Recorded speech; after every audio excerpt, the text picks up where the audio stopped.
What's your rank, sweetheart? Coffee girl or actual tech? The words echo down the hallway outside the drone control room. 15 people freeze. Chief Petty Officer Garrett Hayes, Navy SEAL, 2 deployments, ego the size of a carrier, stands over a woman in a plain contractor polo. She's holding a tablet, fingers still on the screen.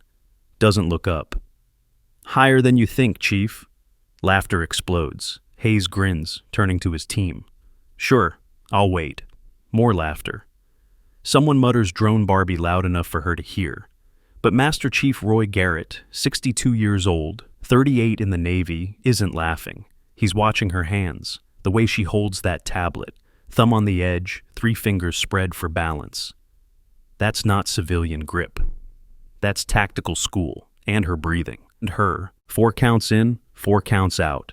He knows that rhythm. It's what you do when you're controlling stress. Combat stress. Hayes leans closer. You gonna answer me, or do I need to call your supervisor? She finally looks up. Her eyes are calm. Too calm. You'll find out soon enough. Something about the way she says it makes the hallway feel smaller. Hayes laughs it off, but Garrett sees his jaw tighten. 3 days later, Hayes will try to throw her out of a classified briefing. And that's when a Special Forces commander will walk into the room, see her face, and do something no one expects. He'll salute her, before he even acknowledges Hayes. The woman's name is Kate Morrison. At least, that's what her contractor badge says. She's been at Joint Pacific Command UAV Operations Facility in Hawaii for 3 months, works maintenance on Reaper drones, keeps to herself, eats lunch alone in the DFSC, never complains. Most people don't notice her. The ones who do wish they hadn't paid attention. 40 minutes after the hallway incident, Hayes sits in the DFS with his team. Lieutenant Derek Cho, 28, Naval Academy grad, leans across the table. So, you actually asked her rank? Hayes shrugs, scoops rice onto his fork. She was standing there like she owned the place. Someone had to put her in check. Petty Officer First Class Marcus Trent, the team's sniper, grins. What did she say? Hayes mimics Kate's voice, high and mocking. Higher than you think, Chief. The table erupts. Trent nearly chokes on his water. Cho shakes his head. Contractors. They take one online course and think they're operators. Across the DFAC, Kate sits alone at a corner table, laptop open. She's not looking at maintenance logs. She's looking at a spreadsheet. Color-coded. Timestamps in one column, access codes in another, patterns in red. She takes a bite of salad. Doesn't look up when Hayes' laughter carries across the room, but she's listening. 2 tables over, Petty Officer Second Class Maria Rios picks at her lunch. 24, IT specialist, quiet. She's been watching Kate for 2 weeks. Something doesn't add up. Yesterday, Rios saw Kate's screen for half a second. It wasn't maintenance logs. It was an access audit. Network traffic analysis. The kind of thing Rios does for security clearance reviews. But Kate's a contractor. Why would she be auditing network access? Rios wants to ask. Doesn't. Instead, she watches Kate type. Fast. Faster than someone doing basic data entry. The kind of fast that comes from muscle memory. That afternoon, Hayes corners Kate outside the server room. She's carrying a toolkit. Doesn't see him until he steps into her path. Hey, Morrison, got a question for you. Kate stops, looks up, doesn't speak. Hayes crosses his arms. My guys are wondering. What exactly do you do here? Maintenance, UAV systems. Hayes smirks. Right, maintenance. So, why were you asking Chief Briggs about mission schedules yesterday? Kate doesn't blink. I wasn't. I asked when the next system upgrade was scheduled. So, I could plan downtime. Hayes steps closer. Invades her space by 6 inches. You sure about that? Kate meets his eyes. Doesn't step back. Positive. For 3 seconds, neither moves. Then Hayes laughs. Backs off. All right, sweetheart. Just making sure we're all on the same page. He walks away. Kate watches him go. Her hand, the one holding the toolkit, trembles. Just once. For half a second. Then it's steady again. That night, Kate sits in her quarters. Tiny room, single bed, laptop on a folding table. The screen shows a file labeled Silent Actual Case File. Inside, photos, 2 men in combat gear, faces smiling, names redacted, dates of death, 2 years ago, location, Syria, Cause, intelligence compromise. Convoy ambush. Enemy knew exact route, exact time. Kate stares at the photos. Her breathing goes 4 counts in, 4 counts out. Then she closes the file, opens another one. This one's labeled Phase 2 confirmed. She types, subject Hayes took bait. Escalation pattern matches profile. Proceeding to next trigger point. Hit send. The message disappears into an encrypted server somewhere in Fort Meade. Morning, 0530. Kate walks into the TOC, Tactical Operations Center. Heart of the facility, 12 workstations. Live feeds from 6 drones. Walls covered in screens showing flight paths, target zones, weather data. She swipes her contractor badge at the door. Red light, access denied. She tries again, same result. Behind her, Lieutenant Cho appears. Arms crossed. Contractors aren't cleared for TOC during mission hours. Security protocol. Kate turns. When did that change? Cho shrugs. Just got the memo. You'll have to wait outside until we call you. Who signed the memo? Commander Brooks. Security officer. You can take it up with him if you want. Kate looks past Cho into the TOC. Sees Warrant Officer Paul Briggs at a workstation. Briggs glances at her, looks away fast. She nods. Understood. I'll work in the server room. Cho watches her go. Something about her tone. Too calm. Like she expected this. Inside the TOC, Briggs wipes sweat from his forehead, leans toward the sailor next to him. She tried to get in, the sailor nods. Cho blocked her. Good. Briggs exhales. We need to limit her access. She's been asking too many questions. About what? About logs, about who accesses what files, about mission schedules. The sailor frowns. Isn't that her job? System maintenance? Briggs doesn't answer, just turns back to his screen. Kate walks past 2 junior sailors in the hallway. They're arguing, voices rising. I'm telling you, the altitude's wrong. We're gonna clip that TFR zone. No way. I double-check the grid. Kate doesn't stop, doesn't look at them. But as she passes, she says, check your MGRS grid. You're in a no-fly TFR zone. She keeps walking. Both sailors freeze. One pulls up his tablet, checks the grid coordinates. His face goes pale. She's right. How did she... But Kate's already gone. Chestier. In the server room, Kate connects her laptop to the network. Not through the contractor portal, through a back access point most people don't know exists. The screen fills with data, access logs, timestamps, user IDs. She filters by date, 3 months back. Cross-references with mission reports. Pattern emerges. 3 times, someone accessed target packages 72 hours before operations. Each time, the operation was compromised. Each time, enemy forces knew exactly where to be. Kate pulls up social media scrapers, runs Hayes' name. His Instagram appears. Private account, 200 followers, but privacy doesn't mean invisible. Kate scrolls through posts, finds 12 in the last 6 months. Photos, captions, hashtags. One shows Hayes at a range. Caption, dialing in for next rotation. Hashtag, deployed soon. Posted January 10th. Mission compromised. January 13th. Another shows gym equipment with base buildings and background. Caption, grinding before the grind. Hashtag, Pacific Life. Posted March 5th. Mission compromised March 8th. Kate screenshots each one. Timestamps, dates, correlates with mission logs. Pattern is clear. Hayes isn't selling intelligence. He's giving it away for free, and someone's buying it off his posts. She's about to export the file when an alarm sounds. Not loud, just a soft chime. Someone's trying to remote access the same files she's looking at. Kate's fingers move. 8 keystrokes. She reroutes the trace, sets a honeypot, locks the intruder out. 6 seconds total. Behind her, the door opens. Briggs stands there, staring at her screen. What are you doing? Kate closes the window, pulls up a maintenance log in half a second. System diagnostics. I'm running a health check. Router has been dropping packets. Briggs steps closer. I saw your screen. That wasn't diagnostics. Kate doesn't look at him. Yes, it was. Briggs pulls his radio. Brooks, this is Briggs. We have a problem in server room 3. Kate saves her work, closes the laptop, stands. Briggs points at her. Don't move. She doesn't. 2 minutes later, Commander Neil Brooks arrives. 42, security officer. 15 years in, takes his job seriously. He looks at Briggs. Talk. Briggs gestures at Kate. I found her accessing classified files. Intelligence analysis, way above her clearance. Brooks turns to Kate. That true? Kate meets his eyes. I was checking system integrity. Someone's been pulling files they shouldn't. Brooks raises an eyebrow. Or you have. He pulls up his tablet, shows her access logs. Your contractor ID accessed 47 files in 3 days, most of them classified. Explain. Kate doesn't hesitate. Check the timestamps, Commander. Every file I accessed had already been copied by someone else. I'm not stealing. I'm tracking who is. Brooks pauses, looks at the logs closer. She's got a point.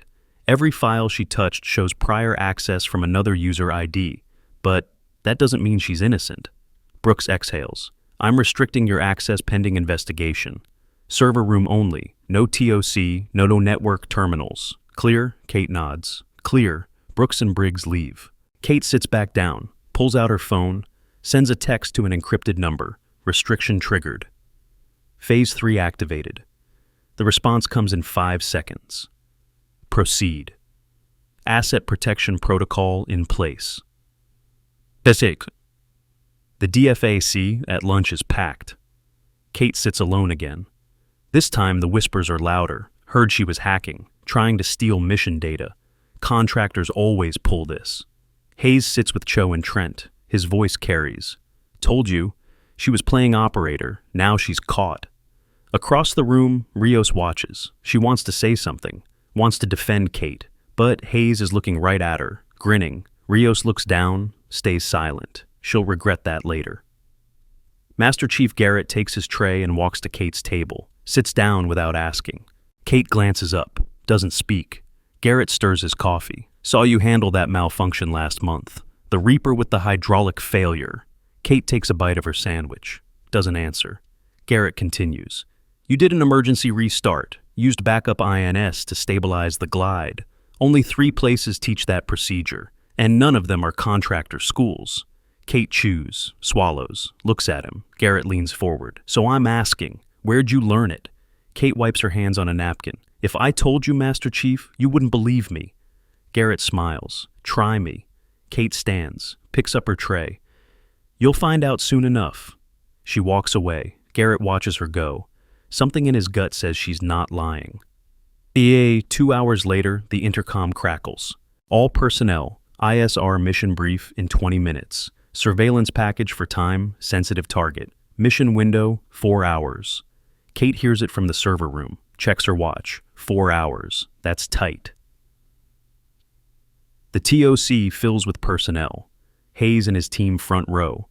Cho stands near the door. Briggs at his workstation. Kate walks up to the door, swipes her badge. Red light, access denied. Cho steps in front of her. Still restricted, Morrison. You'll have to wait outside. Kate doesn't argue, turns to leave.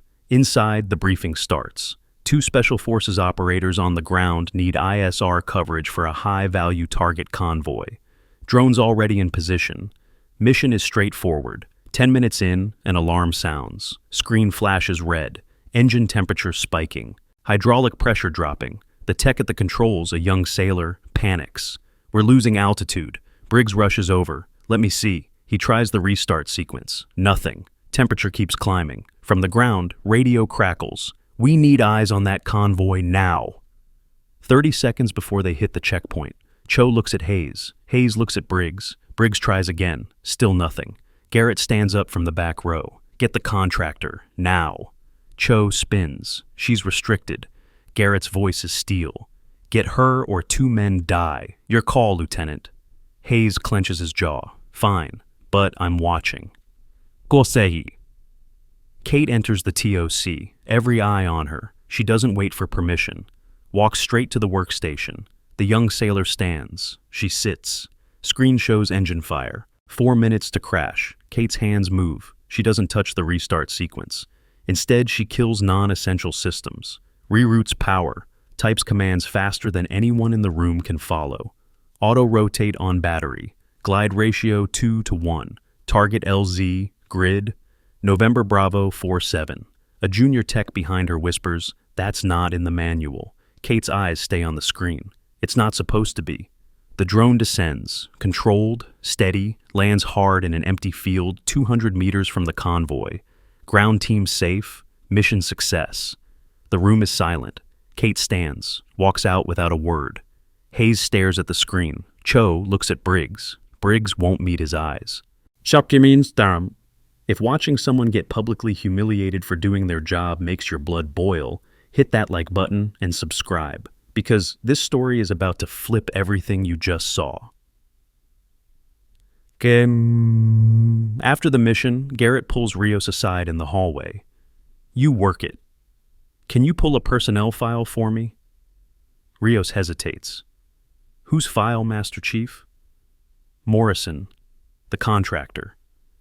Rios nods. I can try. 10 minutes later, she's back, face pale. Master Chief, there's a problem.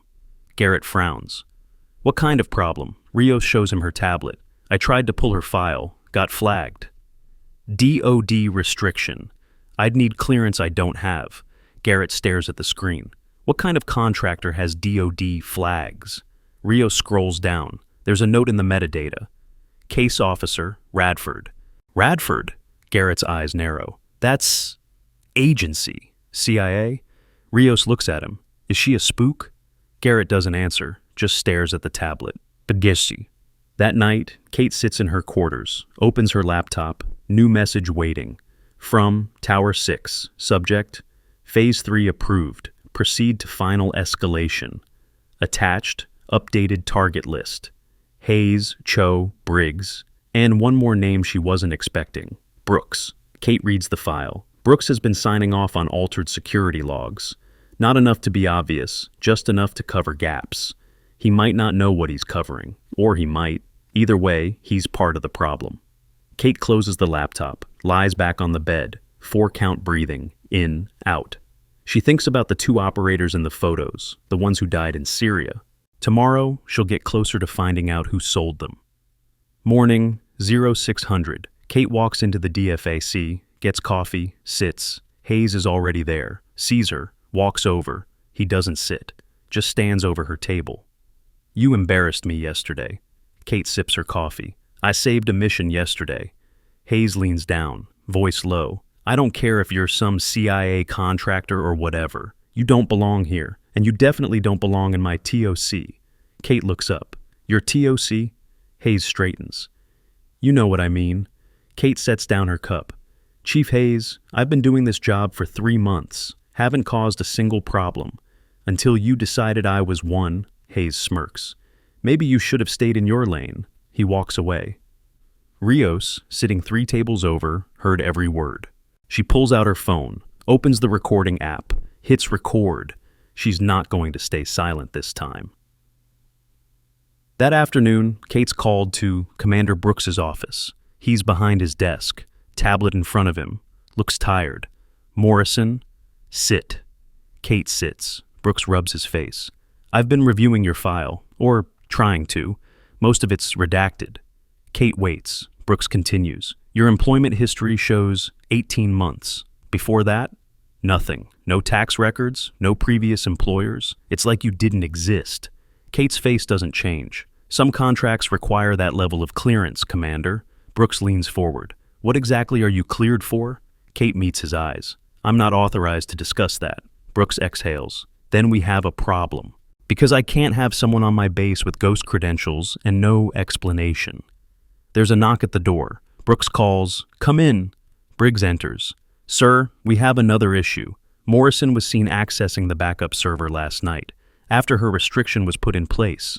Brooks looks at Kate. "Is that true?" Kate doesn't blink. "I needed to finish a diagnostic I'd started. The restriction didn't specify backup servers." Brooks closes his eyes. "Technically true, but you know what I meant." Kate nods. "I do, Commander." Brooks stands. "Effective immediately. You're restricted to your quarters after working hours. No server access, no network access. Someone will escort you to and from the DFAS." Kate stands. Understood. She leaves. In the hallway, she pulls out her phone, types a message. Full restriction in place. Timeline accelerated. The response is immediate. VIP arrival moved up. 24 hours. Prepare for final phase. Kate deletes the messages. pockets the phone. 24 hours. She can do 24 hours. That night, Rio sits in her quarters, scrolling through the recordings she made. 3 days of Hayes harassing Kate, Cho backing him up, Briggs covering for them. She knows she should submit it, knows it's evidence, but she's scared. Hayes has friends, a lot of them, and she's just a petty officer second class. Her phone buzzes. Text from a friend. Did you update your SGLI beneficiary? Heard they added new options for situations like this. Rio stares at the text. SGLI, Service Members Group Life Insurance. The thing you update when you think something bad might happen. She looks at the recordings again, thinks about what she's about to do, then hits send on the recording to Commander Brooks's official email. If she's going down doing the right thing. Steshuk. Morning, 0500. Kate's escorted to the TOC by a junior sailor. All personnel are being called in. Emergency briefing. The TOC is packed. Hayes and his team. Cho, Briggs, Brooks, Garrett, Rios in the back. Cho stands near the door as Kate enters, crosses his arms. Still restricted, Morrison. You can't... Brooks interrupts. She's cleared for this. Stand down, Lieutenant. Cho blinks. But, sir... Brooks doesn't repeat himself, just stares. Cho steps aside. Kate enters, finds a spot in the back. Doesn't make eye contact with anyone. Hayes mutters something to Trent. Trent grins. Garrett, standing near Kate, hears it. Doesn't react. Just files it away. Brooks steps to the front. Addresses the room. Listen up. We have a VIP inbound. Facility inspection. Lieutenant Colonel Voss from Special Forces Command. He'll be here in 10 minutes. I want this place spotless. I want every system running. And I want zero drama. Clear? Murmurs of acknowledgement. Brooks continues.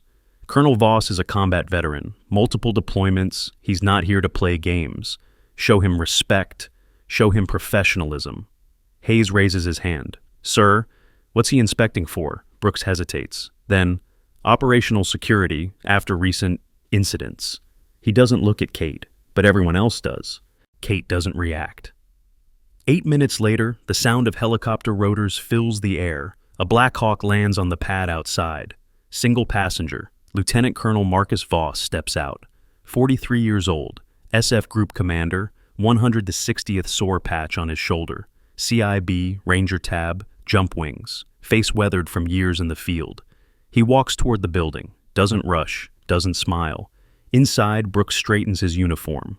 Positions himself near the TOC entrance. The door opens. Voss enters. Brooks salutes.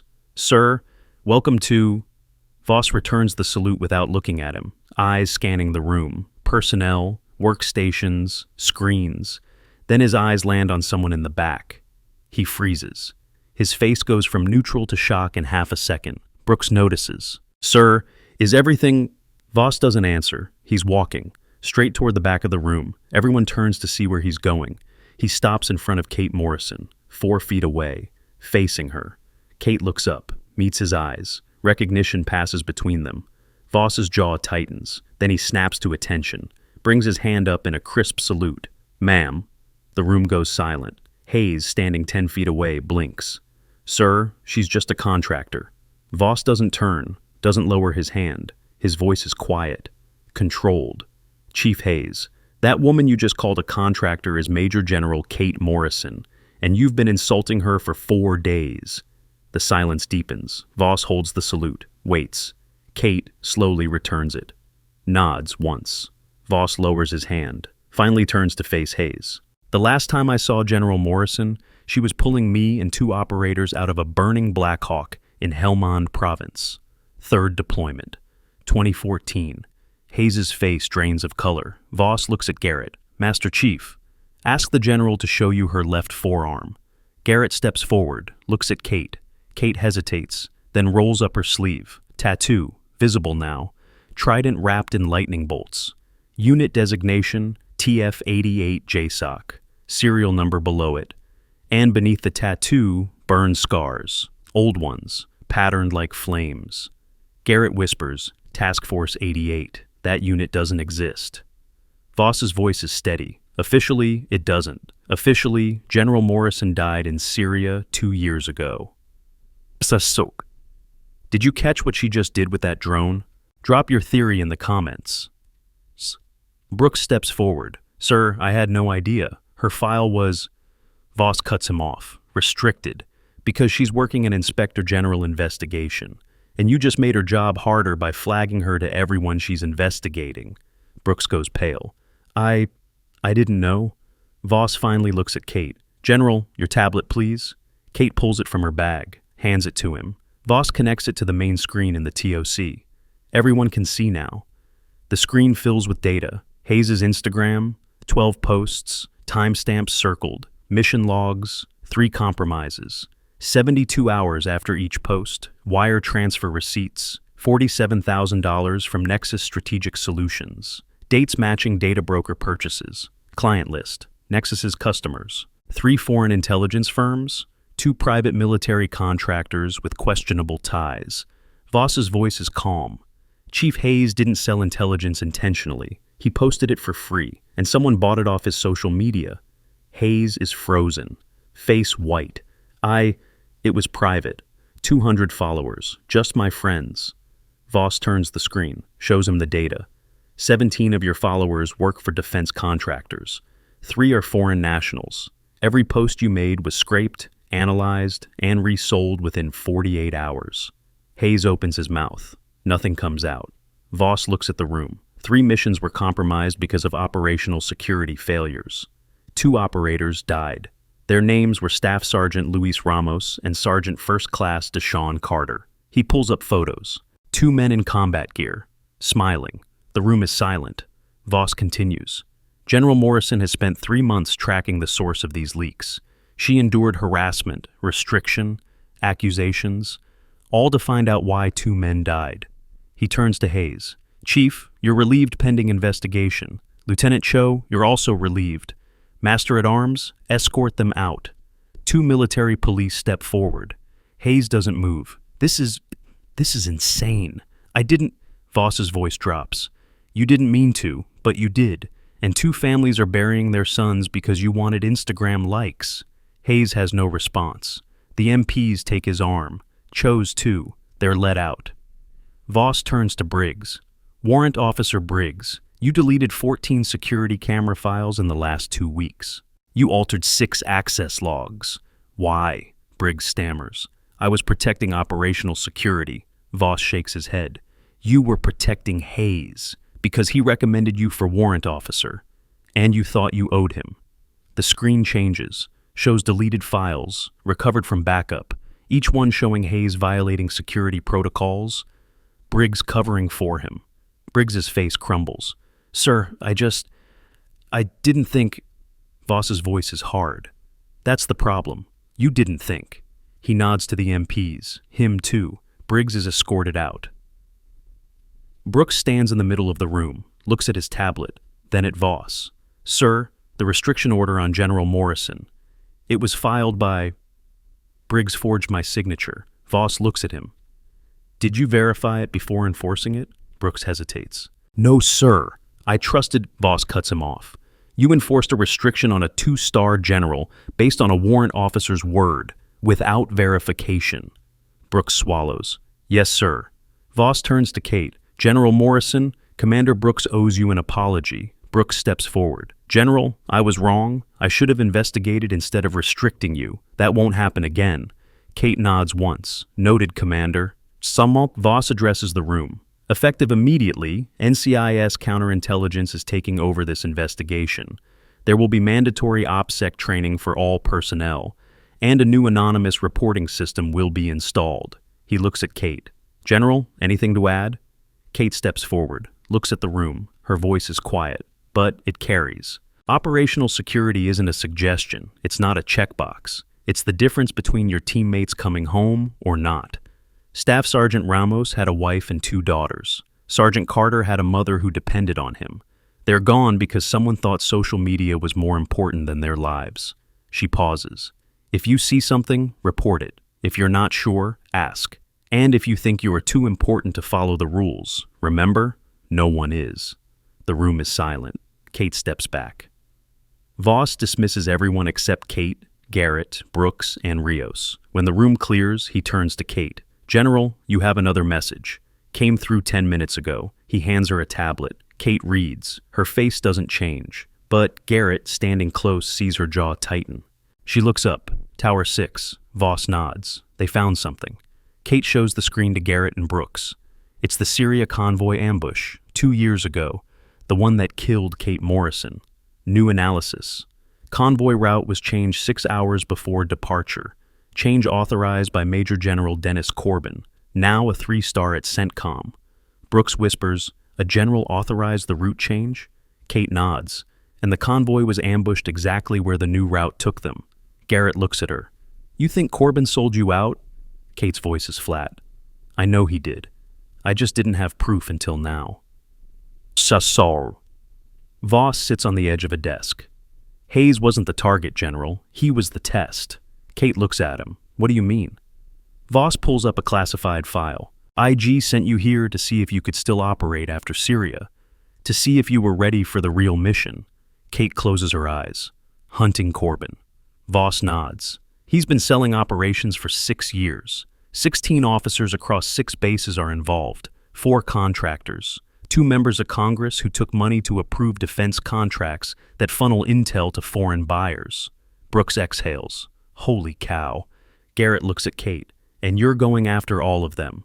Kate opens her eyes. "We are. All of us." She looks at Voss. "What's the timeline?" Voss stands. 6 targets, 12 months, starting with Corbin. Kate looks at the photo of Corbin on the screen, then at the photos of Ramos and Carter. "We'll need more than 12 months. Later that night, Rios enters Garrett's office. Knocks on the open door. Garrett looks up. "Rios, come in." She enters, hands shaking slightly.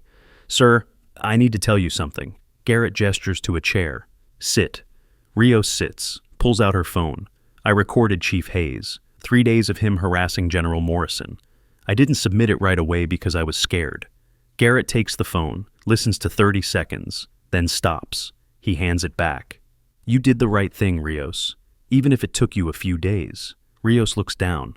"I should have done it sooner." Garrett leans forward. "You were afraid. That's human. But you kept the recording, and you submitted it. That's brave." Rios nods, wipes her eyes. Garrett pulls a folder from his desk. "Legal Assistance Office can help if anyone retaliates. And there's a GI Bill briefing Thursday." "You've earned better than this." Rios takes the folder. "Thank you, Master Chief." Garrett watches her leave, then pulls up his own tablet, opens a secure message, types, "General Morrison is clear for next phase. Asset confirmed reliable. Hits send." Kate sits alone in the TOC, late night, most personnel gone. The screens glow in the darkness. 6 red pins on a digital map, 6 bases where similar corruption is suspected. 1 pin pulses. CENTCOM, Corbin's location. She opens a classified folder, Operation Silent Reckoning. Inside, Corbin's photo, deployment history, financial records, known associates, and a file labeled Damascus. She opens it, photo of the Syria convoy, burning vehicles, smoke, and in the corner, partially visible, a figure on a rooftop, not enemy, American gear, holding a radio, face half in shadow, but visible enough. Kate zooms in, runs facial recognition. Match found, Captain Andrew Reese, assigned to Corbin's staff. Current location, unknown. Kate stares at the photo. Tower 4. That's the call sign from the encrypted messages. Reese isn't just Corbin's assistant. He's the trigger man, the one who coordinates the ambushes, the one who sells the routes, and he's still out there. The door opens. Voss enters. Couldn't sleep either. Kate doesn't look away from the screen. Too much to think about. Voss stands next to her, looks at Corbin's photo. "We'll get him, General." Kate nods. "And Reese." Voss frowns. "Reese?" Kate shows him the photo. Tower 4. He was there in Syria. He's the one who actually executed the ambush intel. Voss studies the image. "We'll need to move carefully. If Reese knows we're on to him..." Kate finishes the thought. "He disappears, and we lose the whole network." Voss nods. "So, what's the play?" Kate turns to face him. "We use me. Again. I stay dead on paper, move through the system like a ghost. Reese thinks I'm still buried in Syria. When he finds out I'm not, he'll panic. Make a mistake. Voss considers this. You're bait. Kate's voice is steady. I've been bait for 2 years, Colonel. What's a few more months? Want to see what happens when this kind of corruption reaches the general level? Subscribe for next week. Dem. 3 days later, Kate walks into the DFAC. First time since the reveal. The room goes quiet. Then people stand. Not all at once, but one by one. Garrett, Rios, Brooks, junior sailors, Marines, Air Force personnel. They don't salute. They can't. Not in the DFAC. But they stand. And they nod. Kate walks to the coffee station, pours a cup, sits at her usual table. Slowly, the room returns to normal. But no one sits alone anymore. People make space. Invite others. Something has shifted. That afternoon, Kate receives a package. No return address. Inside, a challenge coin. Matte black. No unit insignia. Just 2 words engraved. Silent actual. And a note. Typed. Unsigned. 6 more operators carrying this coin are in the field. You are not alone. Tower 6 sends regards. Kate turns the coin over. On the back, a serial number and coordinates. She plots them. Damascus, Syria, the exact location of the convoy ambush. Someone's telling her, we know what happened. We're watching. And we're hunting too. Kate pockets the coin, pulls out her laptop, types a message to Voss. I need your team for the next phase. Pack for 30 days. Sends it. The response comes in 2 minutes. Where are we going? Kate types. Everywhere. CENTCOM first, then the other 5 bases. We're not hunting one general. We're dismantling a network. Voss's reply, when do we start? Kate looks at the photos of Ramos and Carter on her wall. Then at the coin. She types, tonight. We start tonight. Basis. In a locked room 3 levels below the TOC, Kate briefs a team of 8, Voss, Garrett, Rios, Brooks, 4 others from NCIS and military intelligence. Screen shows the full network. Corbin at the top, 16 officers below him, 4 contractors, 2 members of Congress, and at the edge, partially connected, Reese, Tower 4. Kate points to the web of connections. This isn't about one bad general, it's about a system, a network that's been selling American operations for profit for 6 years. They've caused 17 mission failures, 32 casualties, 8 KIA. She pauses. They thought they were safe because they were careful, because they used cutouts and proxies, because they assumed no one would look hard enough. She taps the screen. They were wrong. Voss leans forward. What's the operational plan? Kate pulls up phase 1. I go back undercover. Different base, different cover identity. We leak that I'm there. Corbin hears about it. He panics. Tries to confirm if I'm really alive. Garrett frowns.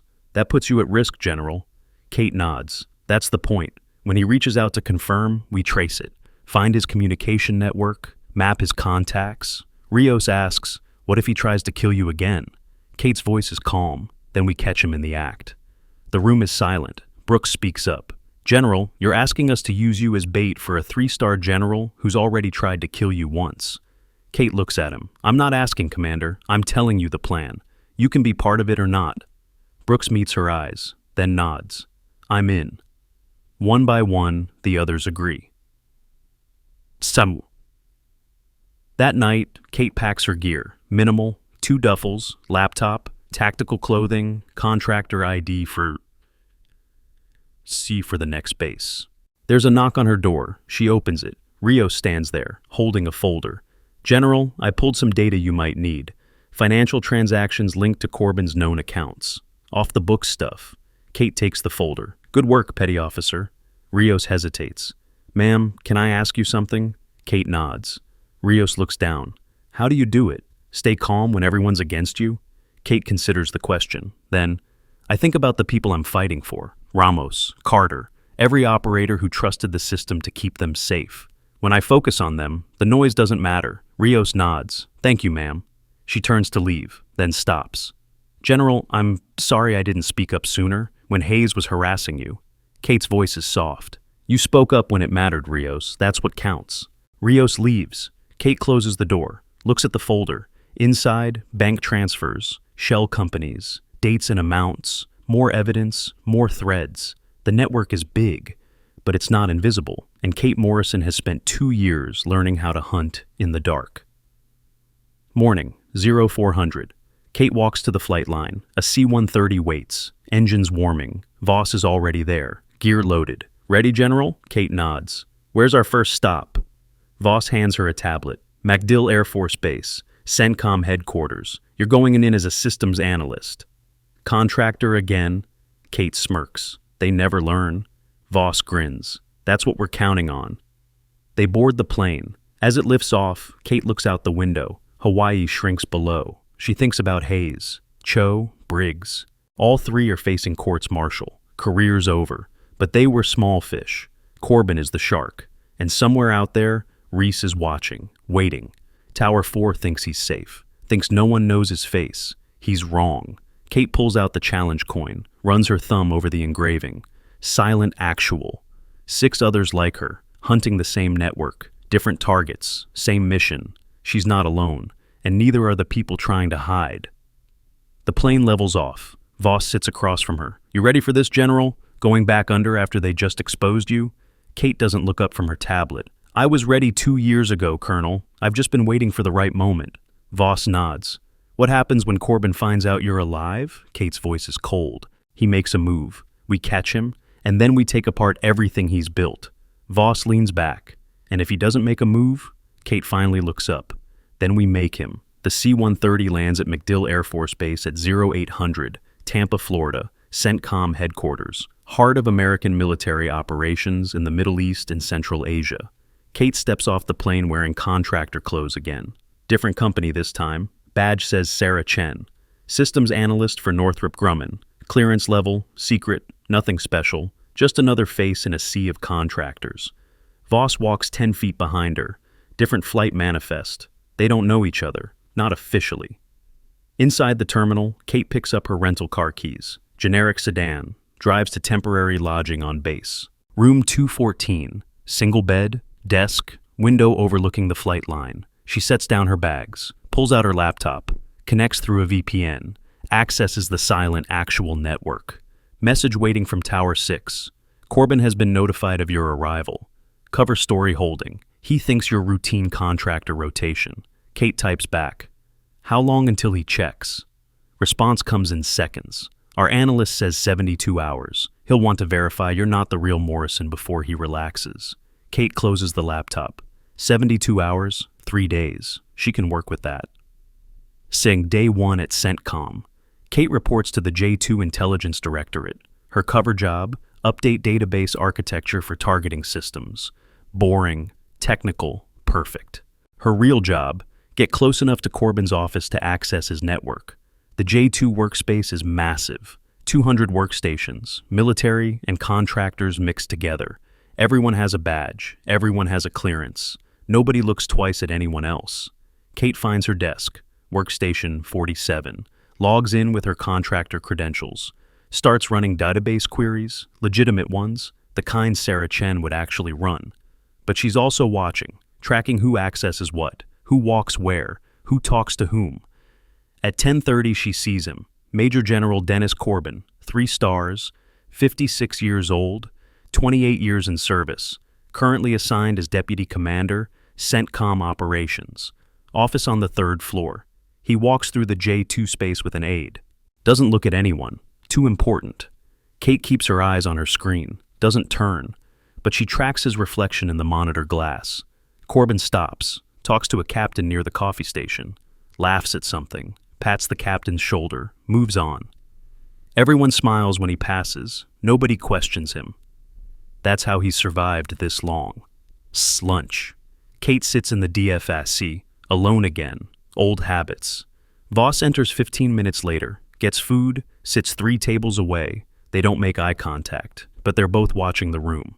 At 12:45, a lieutenant colonel enters, heads straight to Corbin's table, leans down, whispers something.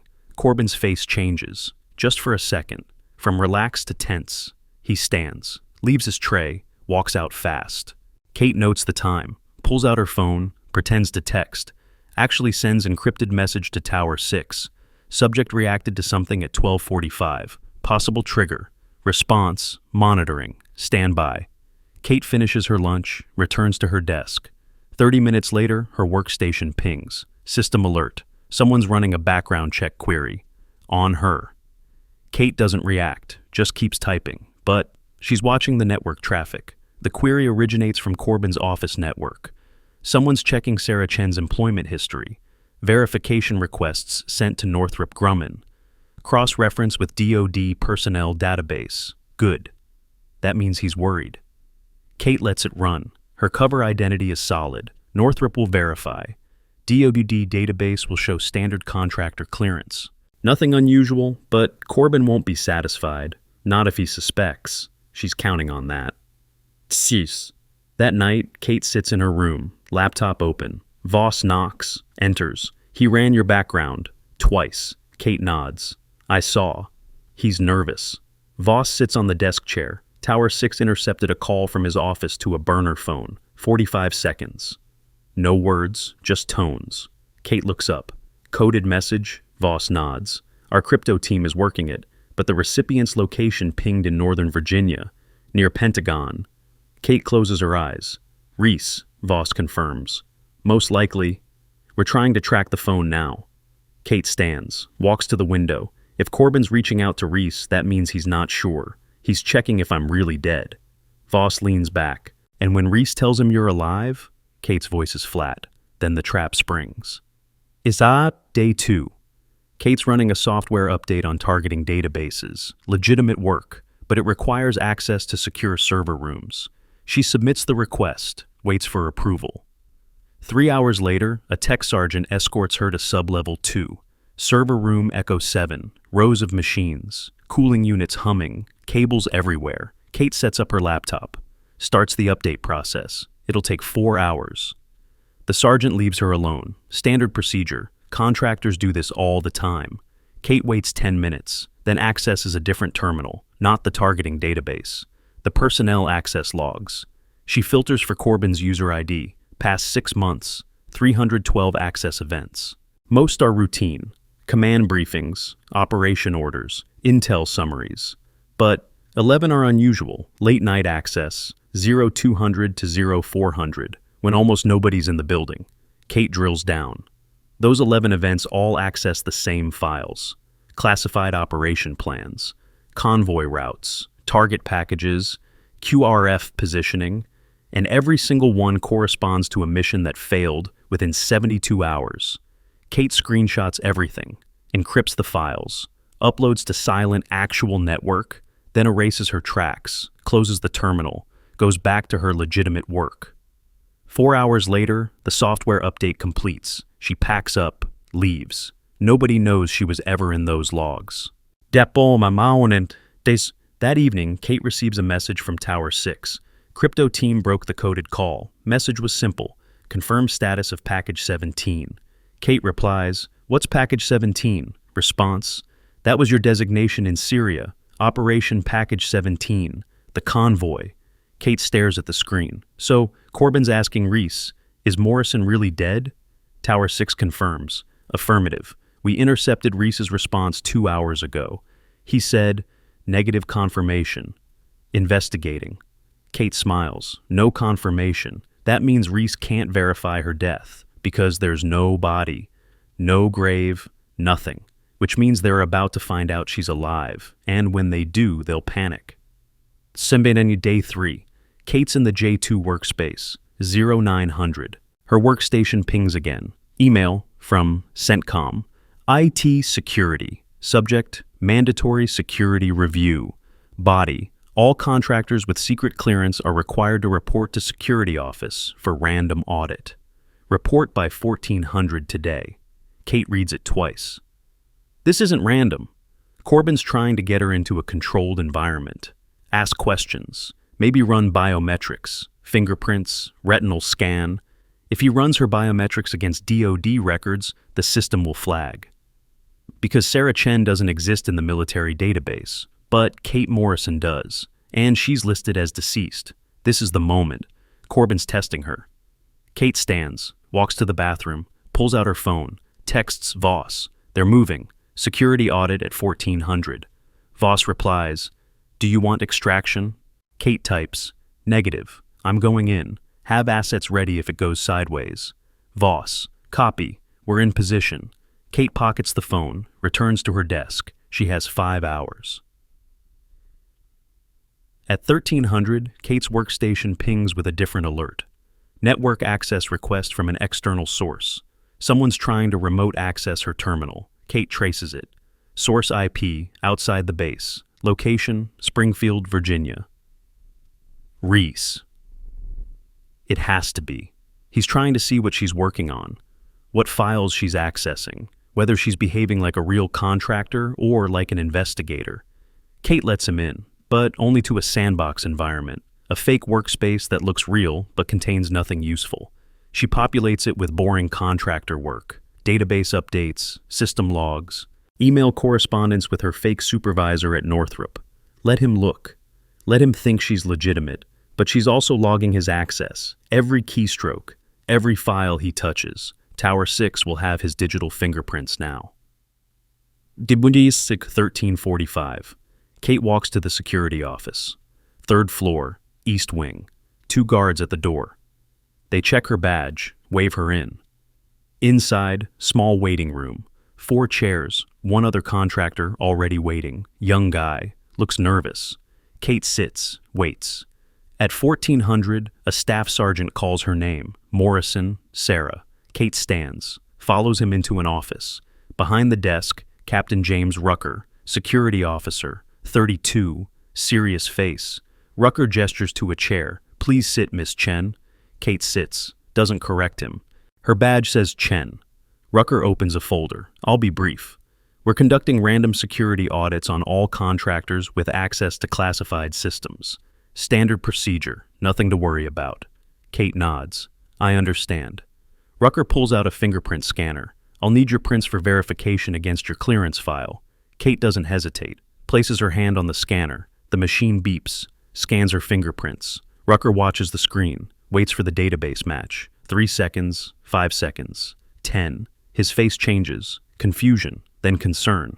He looks up at Kate. Miss Chen, there's a problem. Your prints aren't matching your clearance file. Kate's voice is calm. What kind of problem? Rucker turns the screen. Your prints are flagged in the system, under a different name. Kate leans forward. What name?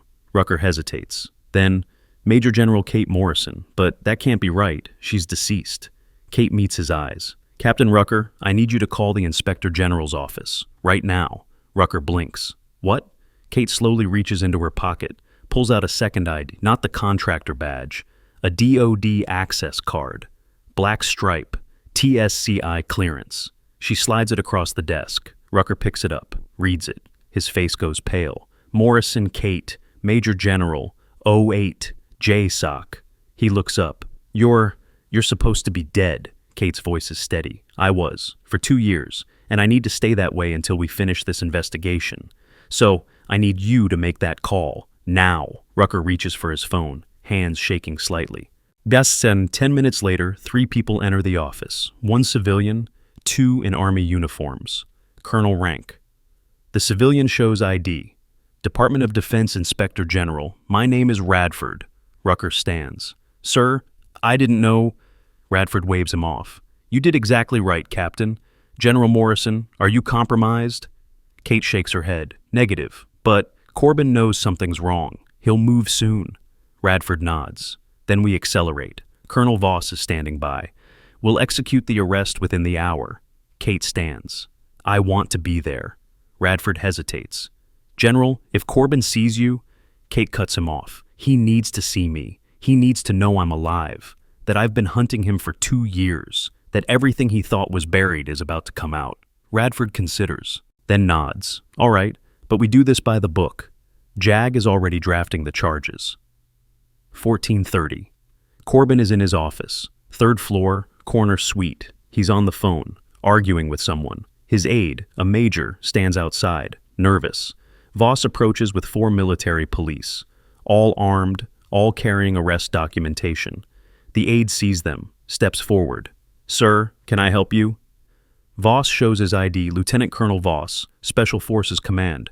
We need to see General Corbin. Official business. The aide hesitates. He's on a call. Can you wait? Voss doesn't wait. walks past him, opens the door. Corbin looks up, annoyed. "Excuse me, Colonel, I'm in the middle of—" Voss steps aside. Kate enters behind him. Corbin freezes. The phone drops from his hand. For 5 seconds, nobody speaks. Corbin's face goes through stages. Shock, disbelief, fear. Then he tries to recover, forces a smile. "I'm sorry, do I know you?" Kate's voice is ice. "You should, General. You tried to kill me 2 years ago in Syria." Corbin stands. "This is absurd. I don't know who you are, but—" Voss interrupts. "Major General Dennis Corbin, you are under arrest for espionage, conspiracy to commit murder, and violations of the Uniform Code of Military Justice. Military police, secure him." The MPs move forward. Corbin backs away. "This is a mistake. I'm a 3-star general. You can't just—" Kate steps closer.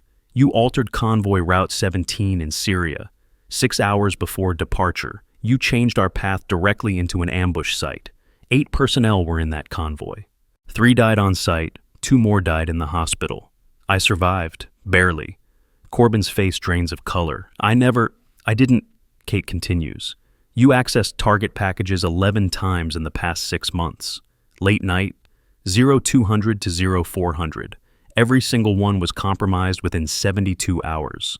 17 mission failures, 32 casualties, 8 killed in action." Voss adds, "We have your access logs, your financial records, wire transfers to shell companies linked to Nexus Strategic Solutions, 47 communications with a burner phone registered to a Captain Andrew Reese." At the name Reese, Corbin's face crumbles. He sits down, hard. "I want a lawyer." Voss nods. "You'll get one. After we process you." The MPs cuff him, lead him out. Corbin doesn't resist, just keeps his head down. As he passes Kate, he stops, looks at her. "You're supposed to be dead." Kate's voice is quiet. "I was, for 2 years. But the dead don't rest when they've been murdered. They come back, and they bring evidence." Within 30 minutes, NCIS secures Corbin's office. Computers, files, phones, everything. Kate stands in the hallway, watching. Voss approaches. That was personal. Kate doesn't look at him. It was. 3 people in my convoy didn't make it. Staff Sergeant Ramos, Sergeant Carter, and Specialist Emily Wade. She was 23, wanted to be a teacher after her service. Voss is quiet for a moment. "We'll get the rest of them. Reese, the contractors, the politicians." Kate nods, but Corbin was the linchpin. Without him, the network starts to collapse. Voss pulls out his phone, shows her a message. "Tower 6 just sent this. Reese's burner phone went active 10 minutes ago. Made 3 calls, all to numbers we've been monitoring. He's warning the network." Kate takes the phone, looks at the list. Good, let him warn them. Panicked people make mistakes. Soak. That night, Kate sits in a conference room with Voss, Radford, 2 JAG officers, and an NCIS team. On the screen, the full network. Corbin at the center, lines connecting to 16 officers, 4 contractors, 2 members of Congress. Radford points to the screen. "With Corbin in custody, we can execute simultaneous arrests across all 6 bases. We'll coordinate with FBI for the civilian targets." One of the JAG officers asks, "What about Reese?" Kate leans forward. "Reese is smart. He'll run. We need to let him think he's ahead of us." The NCIS lead, a commander named Price, frowns. "Let him run?" Kate nods. "If we spook him, he disappears forever. But if we let him think he's escaped, he'll try to access his resources, money, contacts, safe houses, and we'll be watching every move." Voss adds, "We use the same playbook. Put someone undercover in his network. Someone he'll trust." Radford looks at Kate. "You volunteered for this?" Kate meets his eyes. "I'm already dead on paper. Might as well stay that way until we finish the job." 2 days later, arrests begin.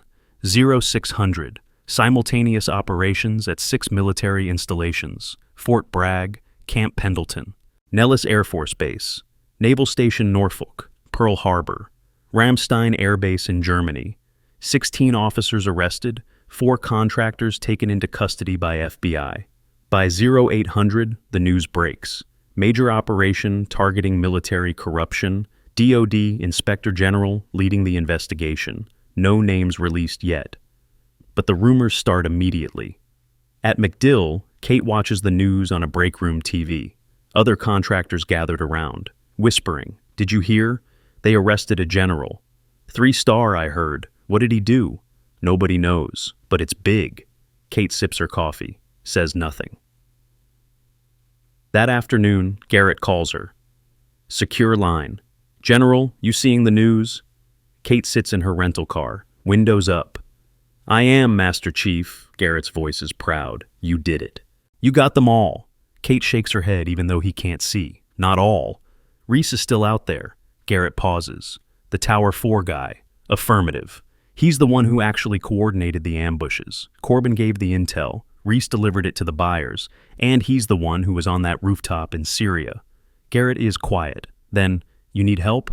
Kate smiles slightly. "I've got Voss, and Tower 6 is tracking him. But thank you, Master Chief." Garrett clears his throat. "Reyes wanted me to tell you something." Kate waits. Garrett continues. "She said thank you, for showing her it's okay to be afraid and still do the right thing." Kate's throat tightens. "Tell her she's welcome, and tell her I expect great things from her." Garrett chuckles. "Will do, General. Stay safe." The call ends. 5 days after Corbin's arrest, Kate receives a message from Tower 6. Reese surfaced, made contact with a known facilitator in Istanbul. "We have surveillance." Kate forwards it to Voss. He replies, "How fast can you get to Turkey?" Kate checks flights. 18 hours. Voss, "Pack light. We leave tonight." Istanbul. 48 hours later. Kate and Voss operate with a small team. 2 NCIS agents, 1 CIA liaison, all under diplomatic cover. Reese is staying in a hotel near Taksim Square, 4th floor, room 412. They don't arrest him immediately. They watch, see who he contacts, where he goes. For 3 days, Reese moves carefully. Changes hotels twice, uses different phones, meets with 4 different people in cafes and parks. Tower 6 identifies 3 of them: arms dealers, 1 former intelligence officer from a foreign service, 1 lawyer specializing in extradition law. Reese is building an escape network. On day 4, he makes a mistake. He goes to a bank, tries to access a safety deposit box under a false name, but the name is flagged. Turkish authorities were notified to watch for it. When Reese presents his ID, the bank manager stalls, offers tea, asks him to wait. Reese smells the trap, stands to leave. Turkish police enter. 6 officers, weapons drawn. Reese doesn't fight, just raises his hands. 2 hours later, he's in Turkish custody, pending extradition to the United States. Kate watches from across the street, doesn't approach. Voss stands next to her. "We got him." Kate nods, but doesn't smile. "We got him, but it took 2 years, and 3 people died because I wasn't fast enough." Voss looks at her. "General, you survived an assassination attempt, went undercover for 2 years, dismantled an entire espionage network. You saved lives. Don't forget that." Kate is quiet for a long time. Then, "Let's go home." 3 weeks later, back at MacDill.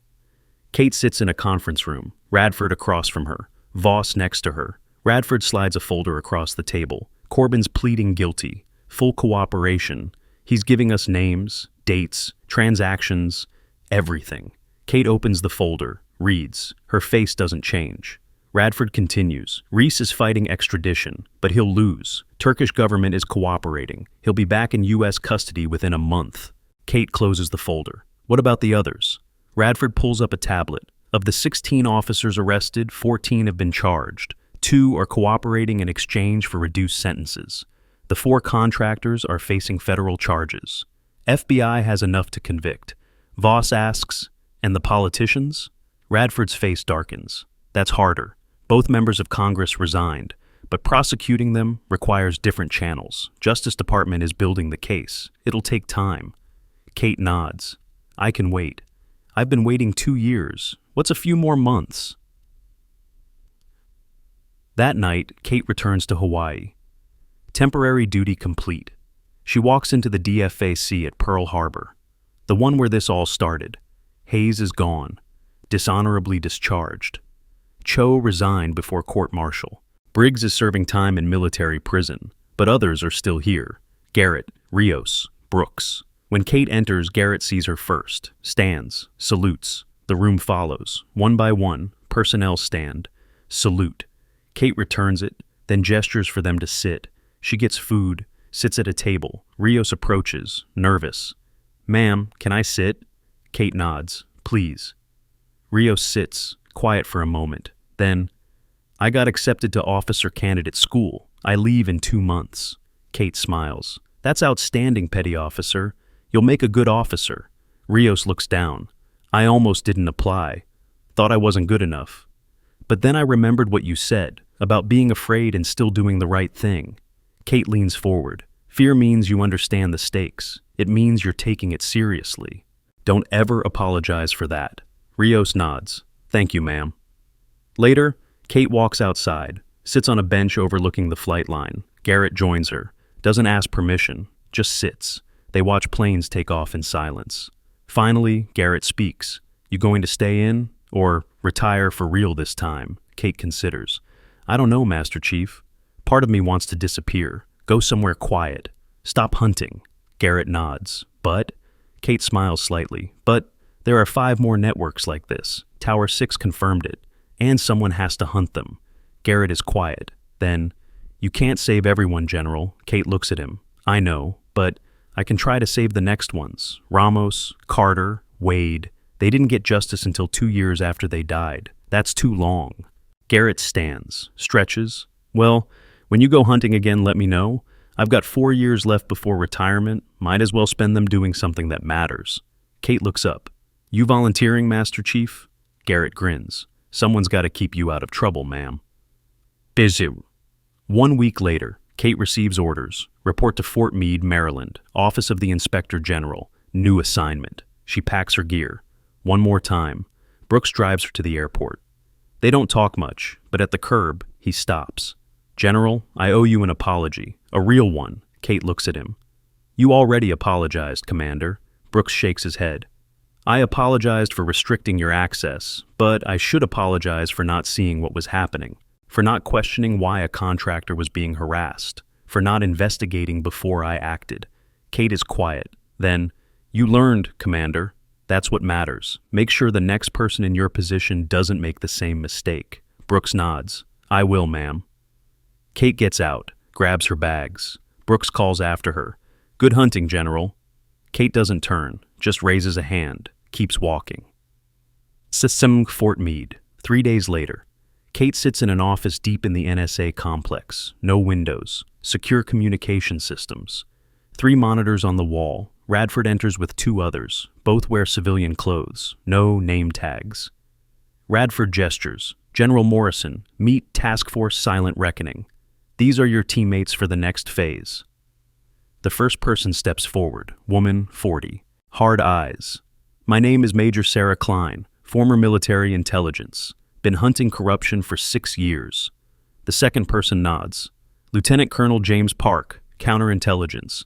3 years deep cover in Europe tracking defense contractor fraud."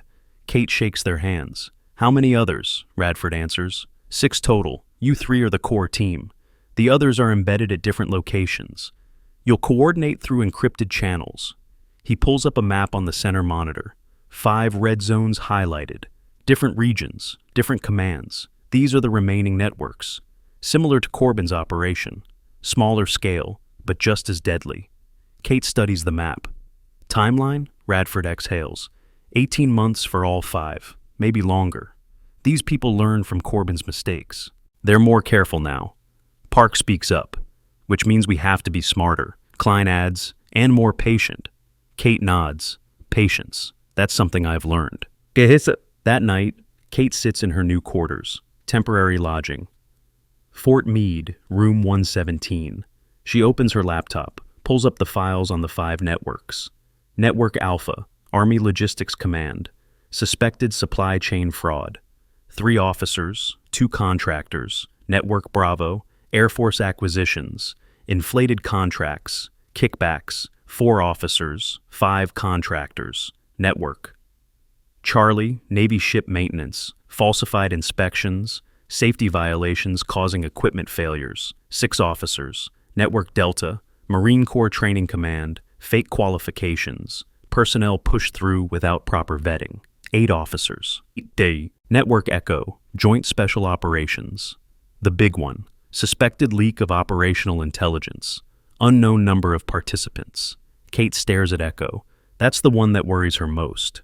If JSOC is compromised, American operators are dying because someone's selling their locations. She marks Echo as priority.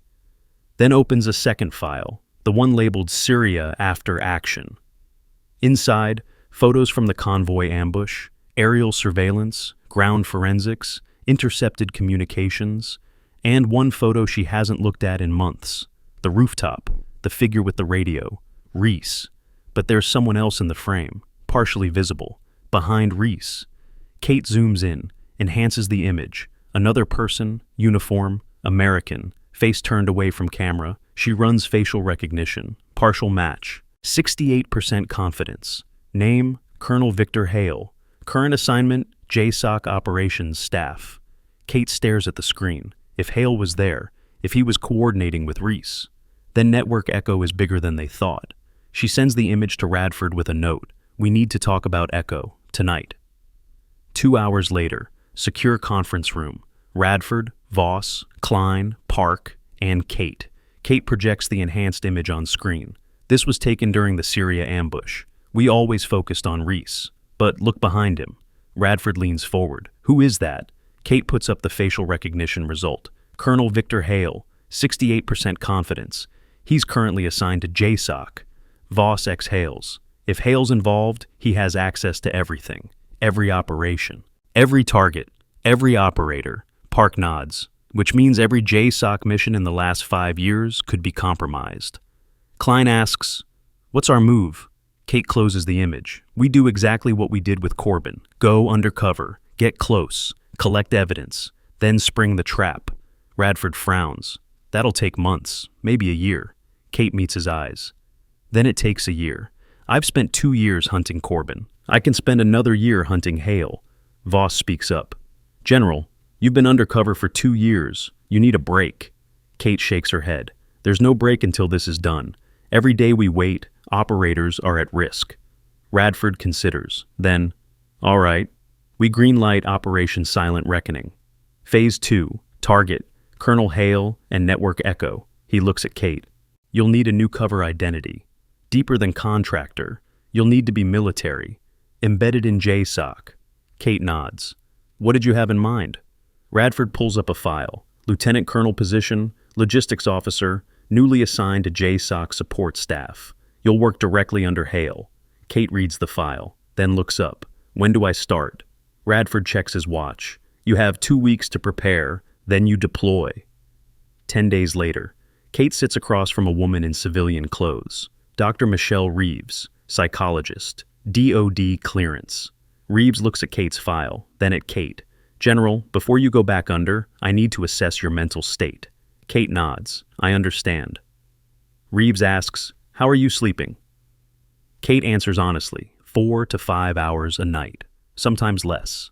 Dreams, sometimes, the convoy, the fire, the sound of the IED. Reeves makes a note. Do you have flashbacks during the day?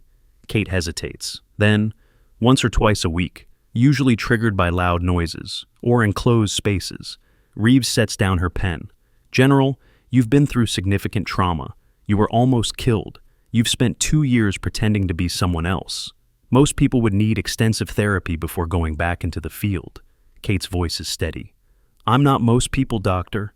Reeves leans forward. I know, but even exceptional people have limits. If you go back under without processing what happened, you risk breaking at the worst possible moment. Kate is quiet. Then, I'll break after the mission. Right now, I need to finish this. Reeves studies her. Then, I can't stop you, but I can document my concerns. If something happens, it'll be on record that you were advised to stand down. Kate nods. Understood. Is there anything else? Reeves sighs. Just this. When you finally do stop, General, make sure you stop. Don't keep hunting forever, because at some point, the hunt becomes the trauma. Kate stands. I'll keep that in mind, Doctor. She leaves. 2 weeks after Corbin's arrest, the full consequence cascade is visible. Layer 1, immediate. Corbin, Hayes, Cho, Briggs, Reese, all in custody, all facing charges. Layer 2, personal. Corbin's family moved out of base housing. His wife filed for divorce. His adult children released statements condemning him. Hayes' SEAL team held a meeting, voted to remove his photo from their team room. Cho's Naval Academy mentor publicly disavowed him. Layer 3, professional. 14 officers demoted or discharged. 4 contractors blacklisted from all DoD work. 2 members of Congress under investigation. Careers destroyed. Reputations ruined. Layer 4, legal and institutional. NCIS opened 73 related investigations. JAG filed 216 charges across multiple cases. FBI coordinating with DoD on civilian prosecutions. Congressional hearings scheduled. Layer 5, community. Every military base in CENTCOM instituted new OPSEC protocols. Mandatory training on social media use. Anonymous reporting systems installed. Oversight committees formed. Personnel now required to report suspicious activity within 24 hours. Layer 6, legacy. DoD announced the Ramos Carter Wade Operational Security Memorial, scholarship fund established for families of operators killed due to intelligence compromises. Challenge coin created.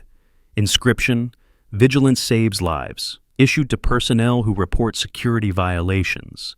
New policy named after the 3 who died, the Wade Protocol. Requires triple verification of convoy routes before any movement. Kate reads the reports, sits in her quarters at Fort Meade. It's not enough. It'll never bring them back. But maybe it saves the next ones.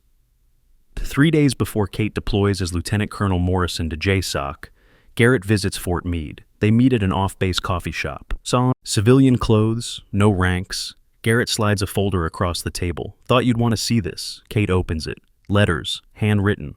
First one is from Specialist Wade's mother, addressed to General Morrison. It reads, "Thank you for finding out what happened to my daughter. For 2 years, I was told it was just bad luck. Enemy combatants, random chance. But you proved it wasn't random. Someone sold her, someone murdered her, and you made sure they paid. Emily always said the military was her family. I'm glad her family didn't give up on her. Thank you." Kate's hands shake slightly. She sets the letter down. Second letter is from Staff Sergeant Ramos's widow. Shorter, justice doesn't bring him back. But knowing someone cared enough to hunt for answers helps. Thank you for caring. Kate closes the folder, pushes it back to Garrett. Garrett doesn't take it. "Those are yours, General." Kate shakes her head. "I don't deserve them." Garrett's voice is firm. "Yes, you do. You spent 2 years getting justice for people you didn't know, people who couldn't fight for themselves anymore. That's exactly who deserves those letters." Kate stares at the folder, then quietly pulls it back, tucks it into her bag. They sit in silence for a while. Finally, Garrett asks, "You sure you want to do this again? Go undercover?" Kate sips her coffee. "I have to. Hale is still out there. And if he's selling JSOC operations, people are dying right now." Garrett nods. "Then I'm coming with you." Kate looks up. "Master Chief, you're 59 years old. You have 4 years until retirement. Don't throw that away." Garrett smiles. "General, I've been in the Navy for 38 years. I've done my time behind desks. If I'm going out doing something that matters. And keeping you alive matters." Kate wants to argue, but she sees his face. He's made his decision. She extends her hand. "Welcome to Task Force Silent Reckoning, Master Chief." Garrett shakes it. "Honor to serve, General." Kate's final briefing before deployment. Radford, Voss, Klein, Park, Garrett, all present. Radford starts, "Your cover identity is solid. Lieutenant Colonel Kate Morrison. Yes, you're using your real name, because you died as a major general. Coming back as a lieutenant colonel makes sense. Reduction in rank after medical retirement, then recalled for logistics support." Kate nods. "Hale will check my background." Radford confirms. "He will. And he'll find exactly what we want him to find. Medical discharge after Syria, PTSD, struggled to adjust to civilian life, recalled because DoD needs experienced officers." Voss adds, "Your story is that you don't remember much about the ambush. Head injury, gaps in memory. That way, if he asks questions, you can deflect." Kate asks, "How close do I get to him?"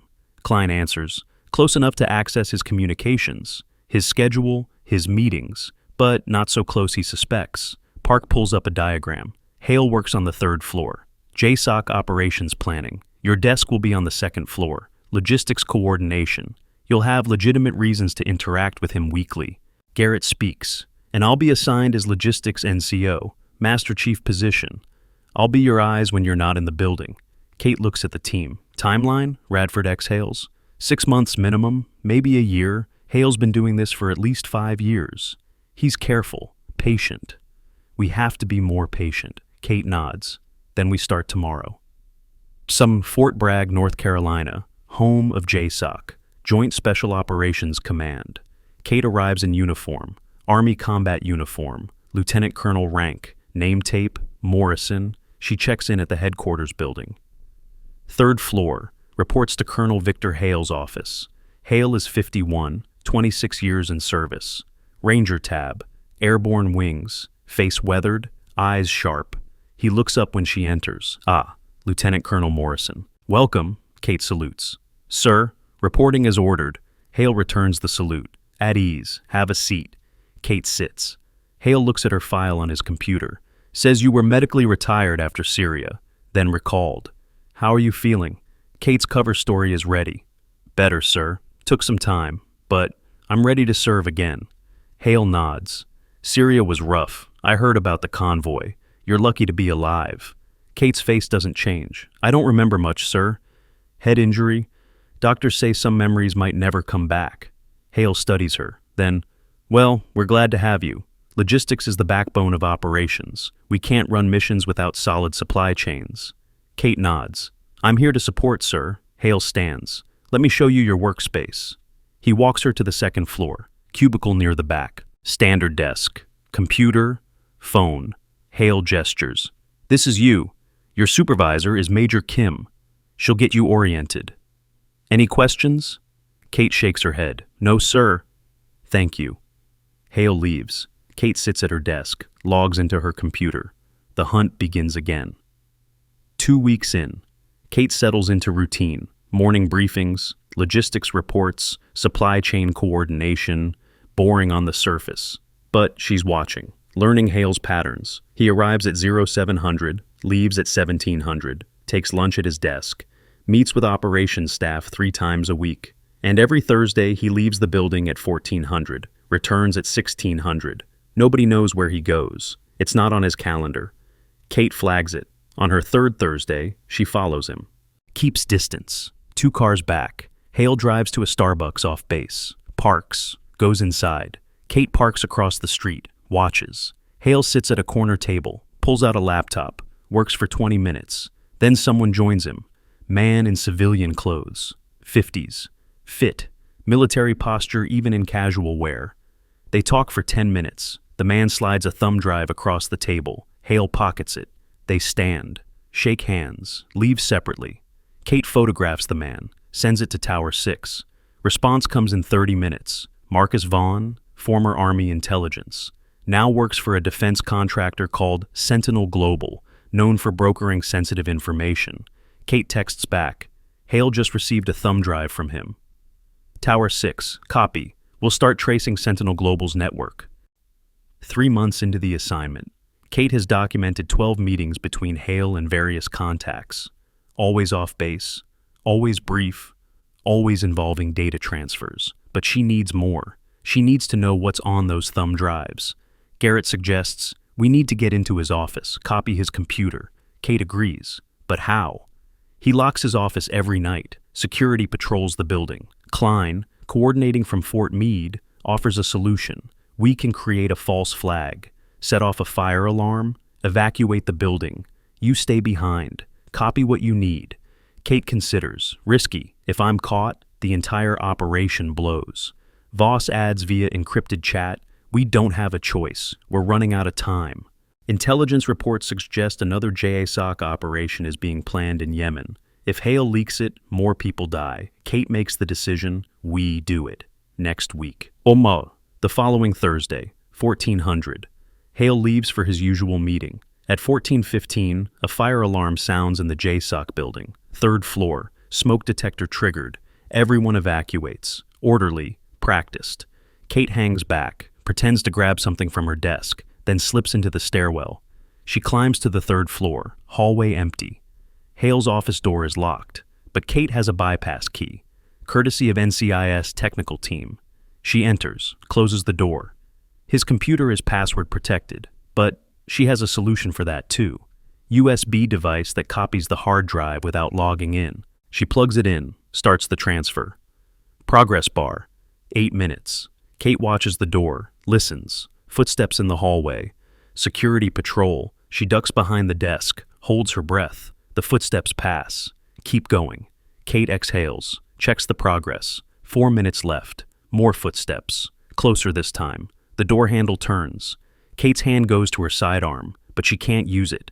Can't blow her cover. The door opens. Security guard enters. Sees Kate behind the desk. "Ma'am, what are you doing here? Building's evacuated." Kate stands. Calm. "I came to check if Colonel Hale locked his safe. He keeps classified materials. Protocol says verify before leaving the building." The guard frowns. "You're not authorized to be in his office." Kate meets his eyes. "I'm a lieutenant colonel. I'm authorized to verify security protocols. Now, if you'll excuse me, I need to finish my check." The guard hesitates, then nods. "Make it quick, ma'am. Fire department's clearing the building." He leaves. Kate checks the USB. Transfer complete. She ejects it, pockets it, leaves the office. 2 minutes later, she's outside with everyone else. Hale returns at 1600, doesn't suspect a thing. That night, Kate and Garrett review the copied files. Inside, communication logs, meeting notes, financial transactions, and operation plans. 12 of them. From the past 3 years, every single one was leaked. Sold to hostile intelligence services. Kate cross-references dates. 6 operations failed. 17 personnel casualties. 4 KIA. Garrett's voice is tight. "He's been doing this for years." Kate nods. "And nobody caught him because he's careful. Small leaks, just enough to cause problems, not enough to trigger full investigations." Garrett asks, "What now?" Kate sends the files to Radford. Then, "Now we wait for him to make his next move, and we catch him in the act." 2 weeks later, Kate's called to a secure briefing. JSOC Operations Center.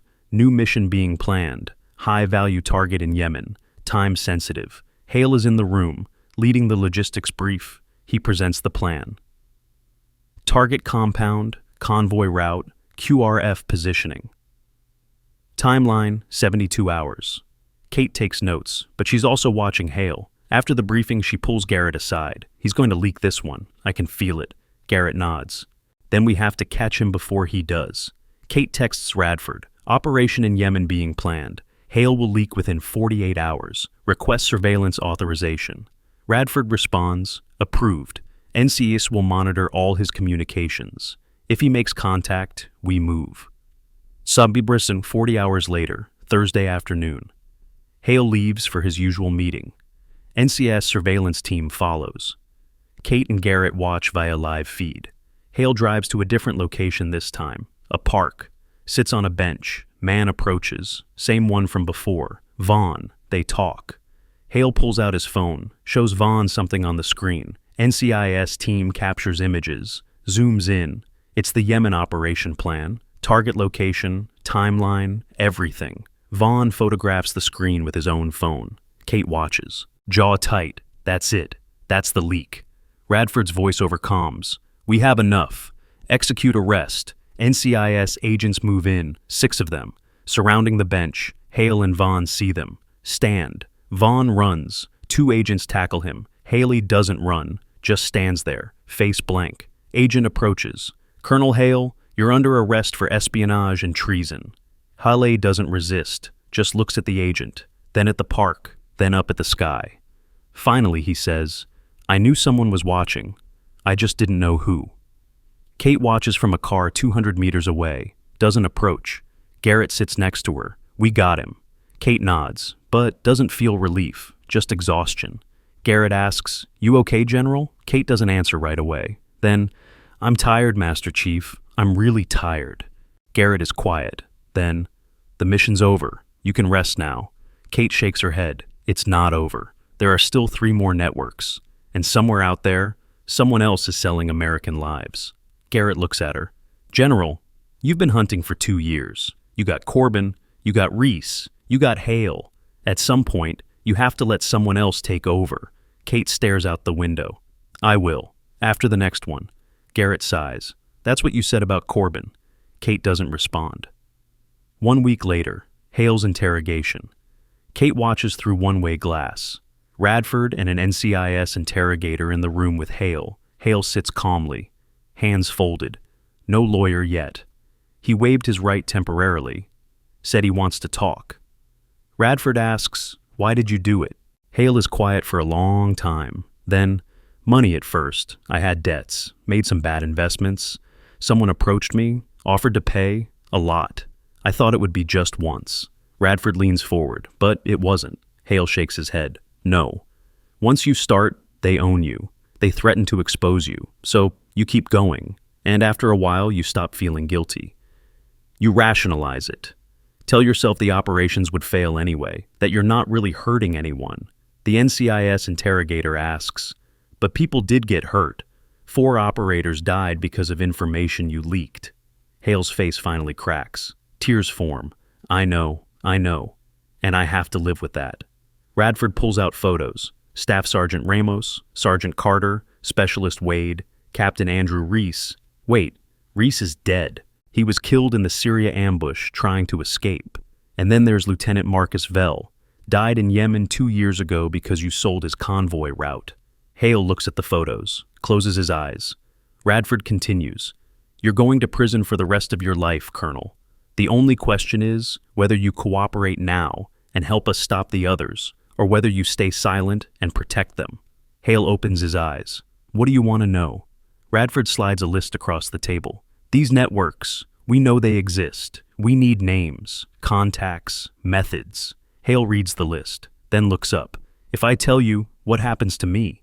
Radford's voice is flat. You still go to prison, but maybe you get a cell with a window instead of solitary for life.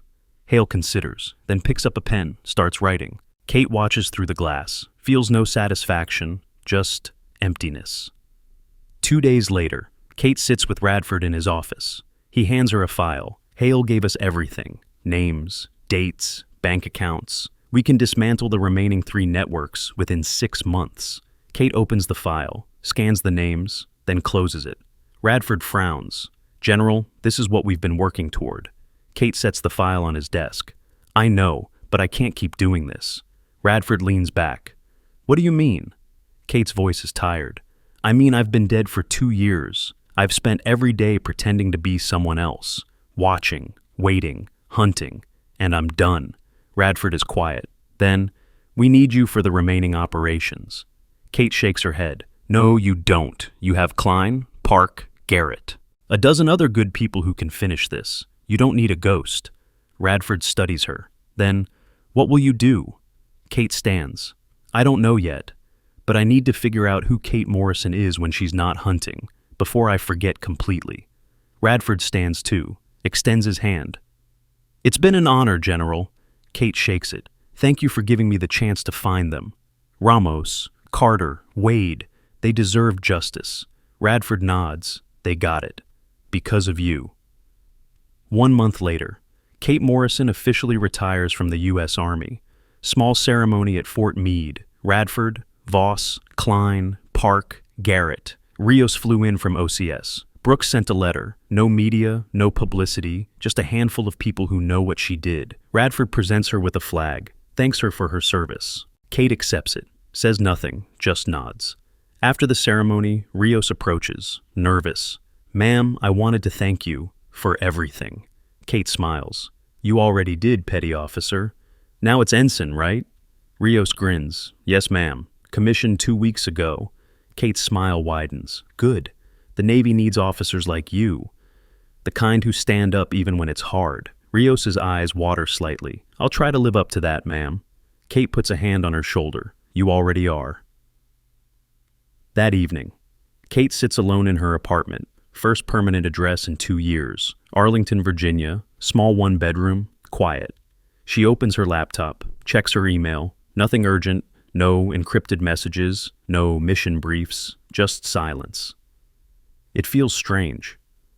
She stands, walks to the window, looks out at the city. For 2 years, she's been hunting, focused, driven, always moving. Now, she's still, and she doesn't know what to do with stillness. Her phone buzzes. Text from Garrett. Dinner tomorrow? I know a good Thai place near you. Kate smiles. Texts back. Sounds good. 1800? Garrett. See you then, General. Kate sets down the phone, looks at the challenge coin on her desk.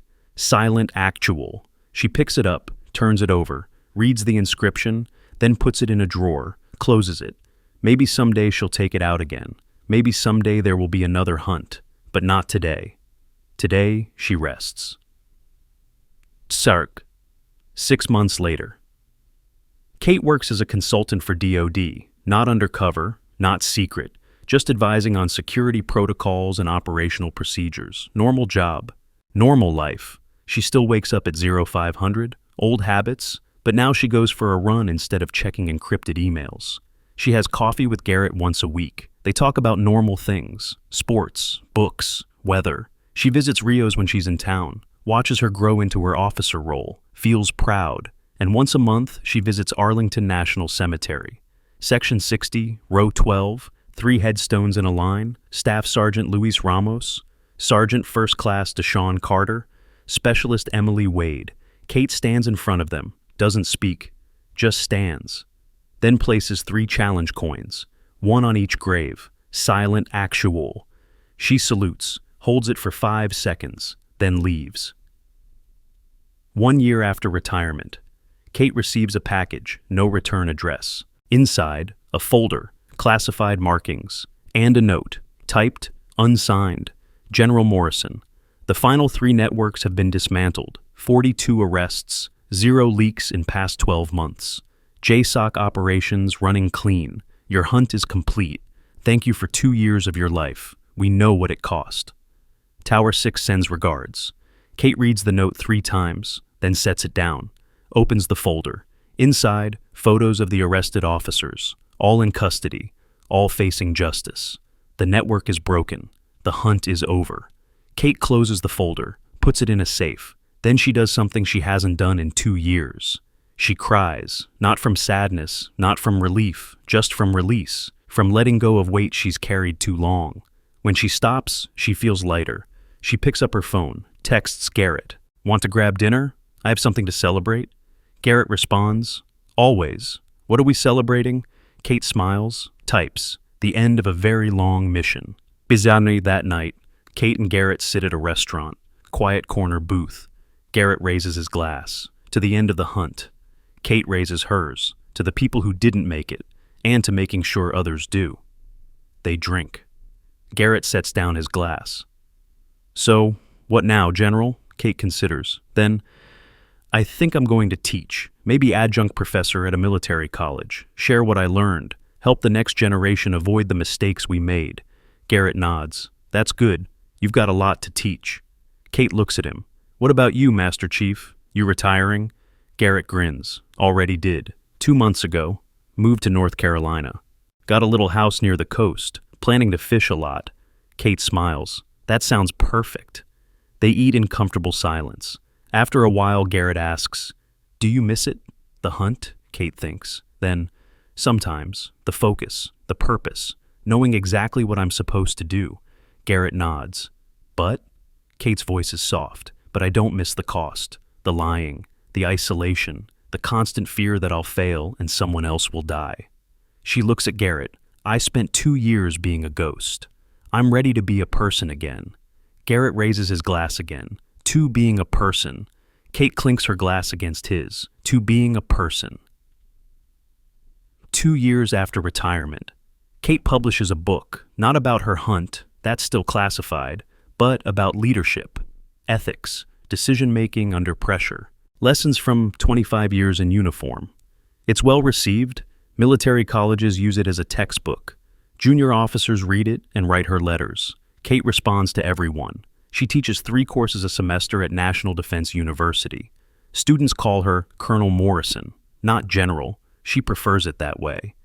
And once a month, she still visits Arlington. still places coins, still salutes, but now she also visits another grave, one that was added recently. Master Chief Roy Garrett died peacefully in his sleep, 72 years old, 38 years of service. Kate places a coin on his headstone too, sits next to it for an hour, tells him about her students, about the book, about life, then stands, salutes, leaves. Ishtalmis 3 years after retirement. Kate receives an invitation. Veterans Day ceremony at the Pentagon. She's being honored with a group of other intelligence officers. Citation for extraordinary service in dismantling espionage networks. Still classified, no details given publicly. But the recognition is official. Kate attends, wears her uniform one more time. Dress blues, ribbons, badges. She stands on stage with 11 others, all of them hunted corruption, all of them sacrificed. The Secretary of Defense presents the awards, shakes each hand, thanks them for their service. When he gets to Kate, he pauses, leans in, whispers, "General, what you did saved lives. We'll never be able to say how many, but we know. Thank you." Kate nods. "Just doing my job, sir." He smiles. That's what all the best ones say. After the ceremony, Kate stands in the Pentagon courtyard, watching people pass. A young captain approaches, hesitant. "Ma'am, are you Colonel Morrison?" Kate turns. "I am." The captain extends a hand. "I wanted to say thank you. I read your book at West Point. It changed how I think about leadership."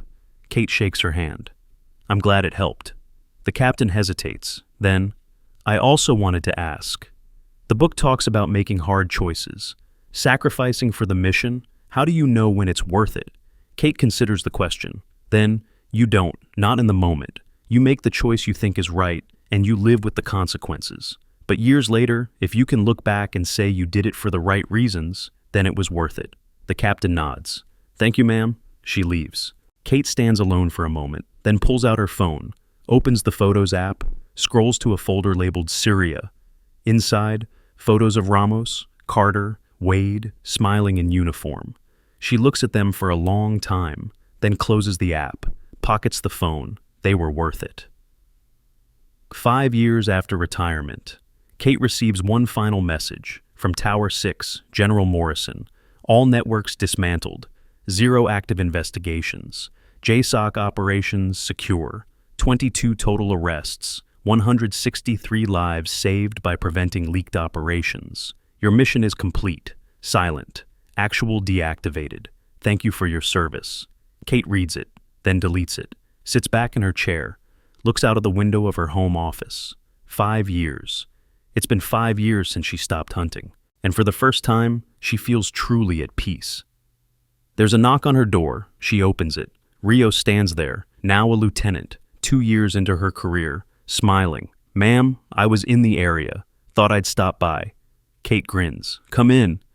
"I just made coffee." They sit in the living room, talk about Rios's new assignment, her challenges, her successes.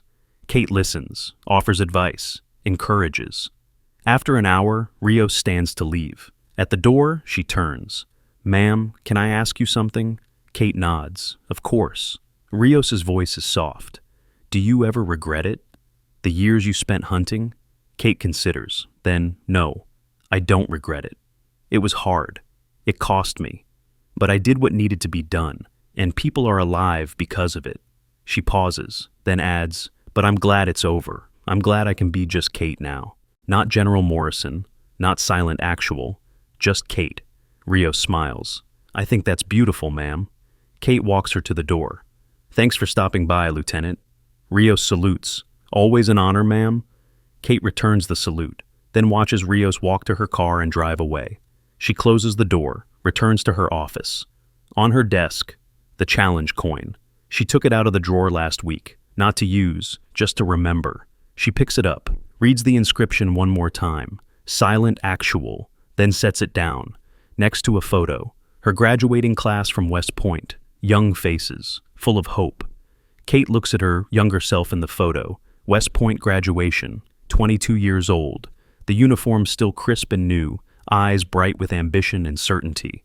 That young lieutenant had no idea what was waiting. The burning Black Hawk in Helmand, the convoy ambush in Syria, the 2 years spent dead on paper, The weight of hunting in silence while operators died because someone sold their lives for money.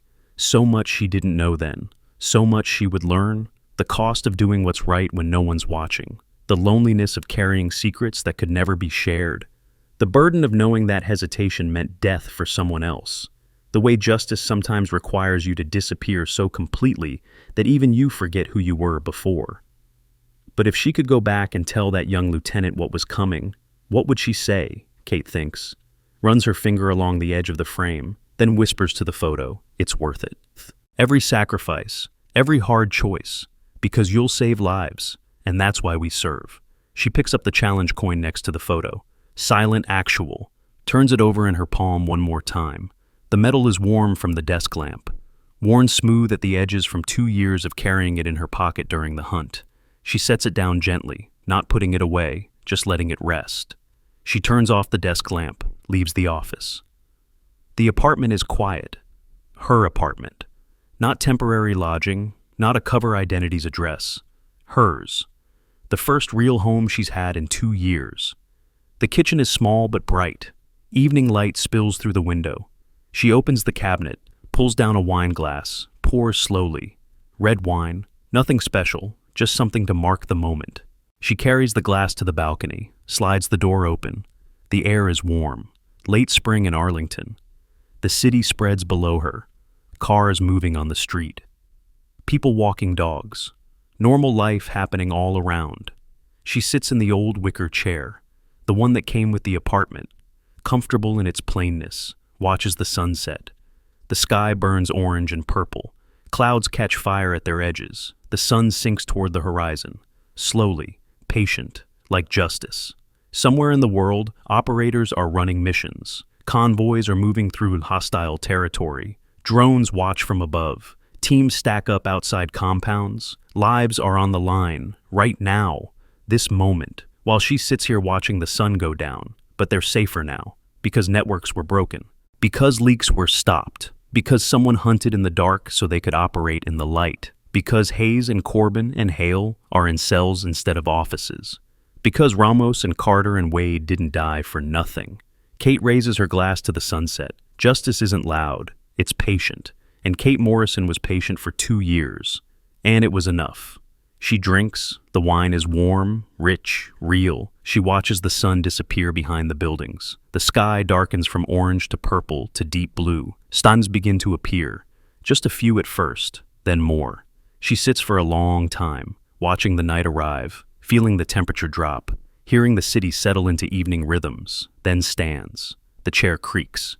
She carries her empty glass inside, slides the door closed, locks it. The apartment feels safe, quiet, hers.